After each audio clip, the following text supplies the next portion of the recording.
Shalom everybody. This week's Parasha is Mishpatim. We're learning about the laws of the Torah, the logical laws that would make sense that we would do even if the Torah wouldn't have commanded us. So one of the interesting laws that it says, if you see the donkey of your fellow, your enemy, someone you hate, that the donkey is crouching under its load, and you might think, I'm not going to help them, it's my enemy, you should certainly help them. It's not talking about an enemy from like Hamas or something like that. It's talking about a Jewish person who you do not like. It's your enemy, you've had fights, whatever. You have to help them. So the Targum Unkla says a beautiful thing. He said, abandon what is in your heart against them and unload with him. The Torah wants us to work on our emotional attributes.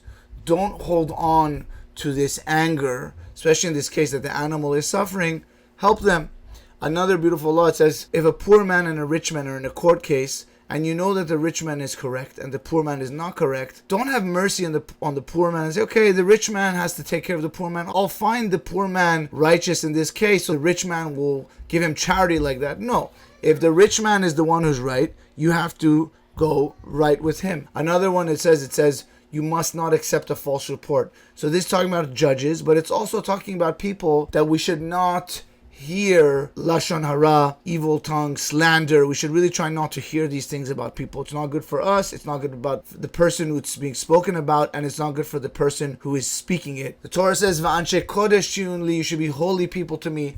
Don't eat flesh of an unkosher animal, an animal that became unkosher. It's called terefa. Like people know the word teref, but it really means kosher animal that was somehow made not kosher, like a wound, which is a fatal wound, or a sickness, which is a fatal sickness. One of the other mitzvah that it talks about, it says that we are not allowed to hit our parents, obviously, but it's such a serious thing that if someone hit their parents and actually cut them or bruised them, they would actually be put to death. It's so serious, hitting their parents. That says also if someone curses their parents, they must be put to death.